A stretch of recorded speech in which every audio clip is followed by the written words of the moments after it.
Ladies and gentlemen, our distinguished presenter, Dr. Architect Namrata Kalsi, is Additional General Manager, Architecture, Delhi Metro Rail Corporation Limited, DMRC. Works of Dr. Kalsi includes Light Urban Rail Transit System, Metro Light at Rithala Bhavana, Narela Corridor of Phase 4, 19 stations and one depot, out of which one is interchange and 5 are at grade stations.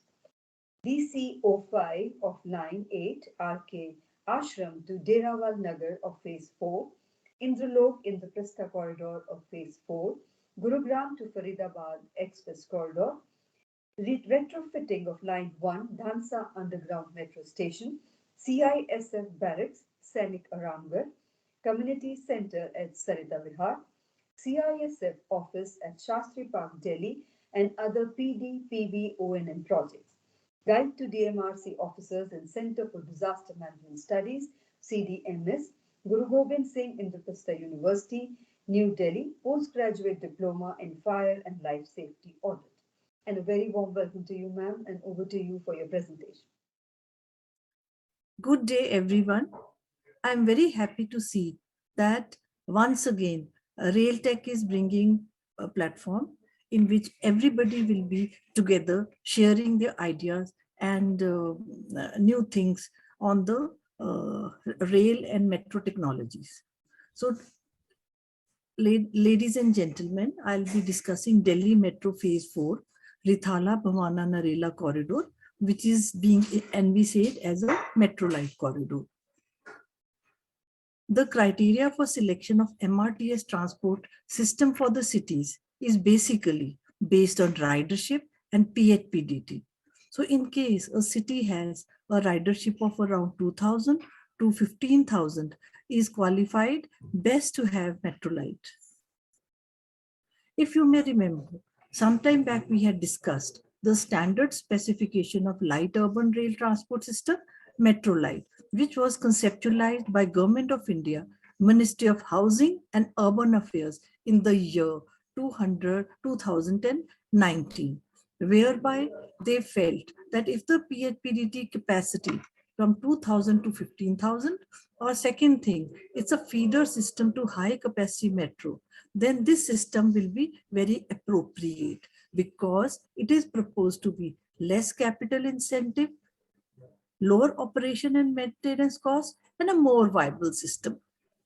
Some of the outlined features in the policy were exclusive right of way, AW, 3 loading conditions, 4 complement of signaling and train control, because train is to be capable of traveling in elevated, at grade and tunnel sections, which is going to be CBTC, GOA 1, ATP only, ATS and interlockings. Then another item that is being envisaged is ticket validators installed inside the Metrolite train and shelter, National Common Mobility Card, that is NCMC, or other ticketing system which are still under decision. So if we go back a little in time, then one may remember that in the 2014, a standard metro was envisaged for this corridor. However, later it was anticipated that we may go for Metrolite on this line. After studying many technologies, so DMRC is of the opinion that if we go for standard gauge of 1435 mm, rolling stock of 2900 mm, 16-ton axle load and 25 kV AC traction system, then we have got a very viable system. Now, currently, the objective is to evolve space accommodation and power calculation for light station design with international input of power, signaling, telecom, and ONM of the light rail. So station design criteria and design for Metrolite is proposed on the following slides. So Rithala Bhavana Narela, a corridor of one corridor out of 6 corridors of Metro Phase 4 is located in the northwest of Delhi. Out of the total length of 22.92 kilometers, 5.45 kilometer is at grade and 17.47 kilometer is elevated. And out of the total 19 stations, 5 are at grade, and 14 are elevated. So if we see over here on this slide, the Bhavana JJ Colony, Sanoth, New Stott, and depot stations are at grade stations. Rithala is an interchange station. Rohini sector 25, 26, 31, 32, 36, and Barwala are elevated on the median stations in addition to Anaj Mandi, Narela DDA Sports Complex, and Narela. Then there are certain off-the-road stations like Pootkurd and Bhavana Industrial Area too. In the metro light system is slightly different from standard metro. So here on this slide, I'm trying to bring out the deletion in technology which is likely to take place so that the infrastructure becomes more affordable for smaller cities. So the reference to business development, kiosk, beverages, vending machines have been deleted. Security is not required. People will have to get used to the railway concept, platform screen gates, environmental control system, chiller units, paid area, supervisor booth, ticket, and so on and so forth. That is why a new design factor for this new technology were required to be evolved. So the first design factor is the station typology and electrical power requirement is basically based on typology, which can be whether it is an interchange station, elevated or at grade. If it is located off the road, above the median or on the median. If it is an interlocking station or if it has got special features. The second design factor of this type of technology is the fire requirement. So at grade station, if it is open to sky, is similar to bus stand. That is the terminology that is coming up, will require emergency lighting and portable fire extinguisher at accessible location on platform. The elevated stations, which are raised and more seen as halting station, will have a mean of adequate escape, staircases which will be bidirectional, and emergency lighting. Means of firefighting will be adequate portable fire extinguisher system suitable to the risk. And the traction rooms like traction substation, that is TSS, means of escape, exit and emergency lighting system, mean of firefighting, portable fire extinguishers must be placed at easily accessible location without the need for opening the electrical panels, and gas/tube-based fire suppression systems. So since DMRC is not going to provide a concourse, so the requirement of such things is to be accommodated in not in rooms but in niches made for telecom, which will be placed on the platforms, air conditioned racks for telecom, space for signaling, traction, BMS, PWay, SCADA, and on the ground there will be space for 25 kV auxiliary transformer, UPS, IPS, space for transformer, electrical panel, and plumbing shaft. Then there may be some requirement for lighting arrangement, power sockets on the viaduct, ESP, PSP, MDB, essential panels, emergency panels, DBs for signage, advertisements, etc.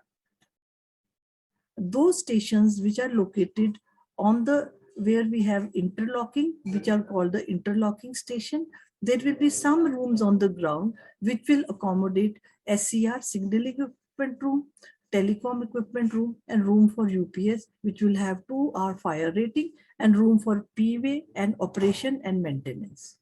Similarly, the stations which are coming at grade will have slightly lower requirement of equipments. Now coming to the cabinet or the niche design. So DMRC went out looking for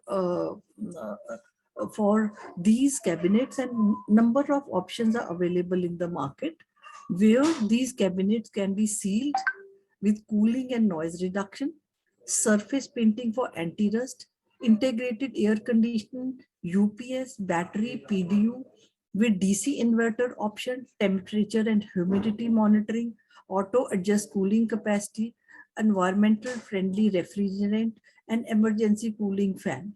Now there are a number of options also available for security and accessories, switch panels, UPS, air conditioning, power distribution unit. So that thing has to be customized, that out of these number of options available, which is the technology appropriate and for housing these equipments. So this is one of the requirement which is being trying to worked out at this stage. The design factor 4 is basically working out the power and signaling requirement for telecom traction and water supply. So you may say here also brainstorming has been done, where the system is going to rely on the power from DISCOM, and for emergency backup there is going to be UPS. A thought is going on that we may not go for DG sets, however ATS may be an option which is being explored. OCC will be at Metro Bhavan, BCC at Shastri Park, and Depot at Sanoth. And for the traction substation, power is being thought to be drawn from augmenting the already existing electrical RSS at Rithala, which is an interchange station. So ASS is going to be a depot, and for water, DJB water from DJB supply is being explored.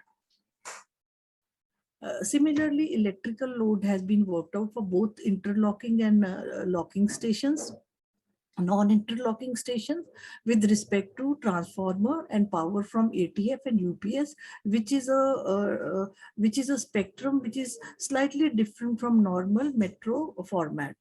The electrical load is being considered at 50% diversity factor and UPS approximately 2 hours backup.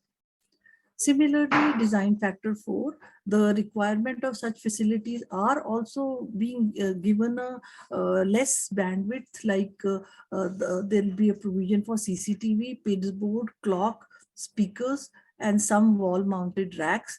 And ticket vending machine, validator, switch, and router is the equipment that may be required for ticketing. After working out these design factors, I would like to discuss some of the station designs. So basically 3 stations designs are being discussed: elevated non-interlocking, elevated interlocking station, and at-grade station.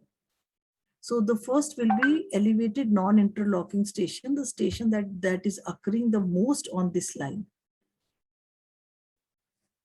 So basically the station is being planned on the median of the road, and which will be about 80-meter long, which is substantially lesser than a normal metro station. It will have a grid of 20-meter each, and the entry structures will be from the very wide footpath available in this area.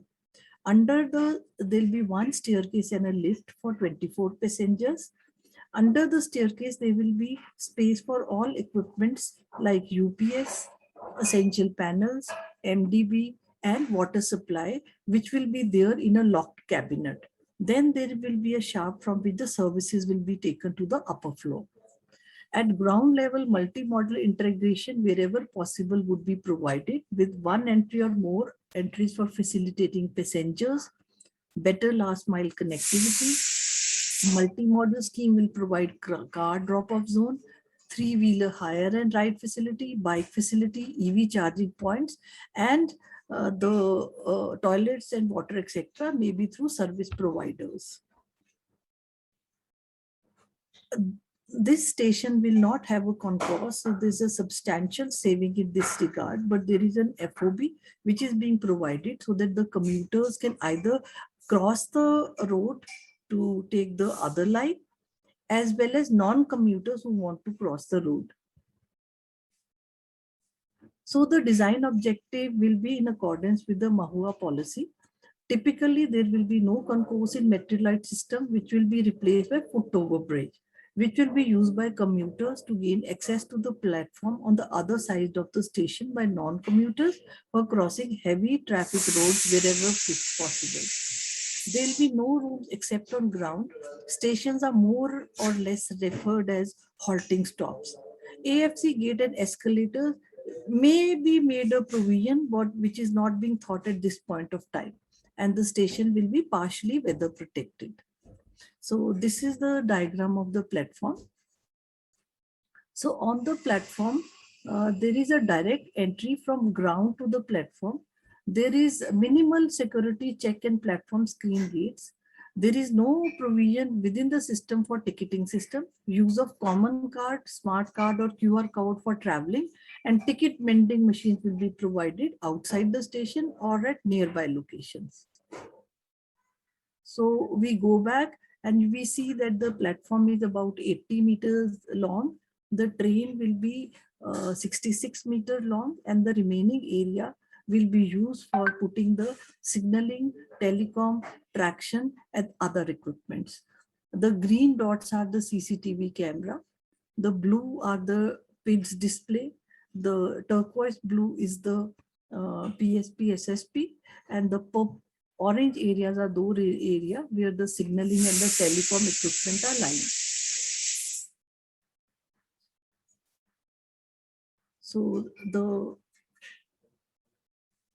FOB will be about 6 meters above the road, and the crossover of the FOB will take place from the right in the middle of two pillars, so that we get clear headspace, and the platform level will be around 11 meters.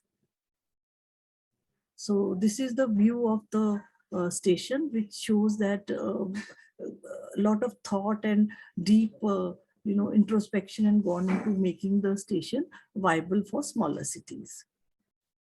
Then we come to non-interlocking station above the median, which will be all same as the other station, which is the interlocking station, except that on the interlocking station, there will be some equipment rooms on the ground, which are independent from the station. Similarly, we have some stations which are at grade, which is a sort of a new concept in metro is coming up, and an attempt has been made not to provide any lift to keep the infrastructure light, and for the disabled friendly, a ramp has been given, and where we cross over to the station from below the road through a passage. All the equipment has been provided, like the platform is 80 meters wide, out of which the train will occupy about 66 meters. Rest of the area will be utilized for providing the infrastructure. This is the diagram of the underpass, which can be, of course, used by commuters and non-commuters. And there is a crash guard and a railing given to secure the track as well as the platform from the normal traffic.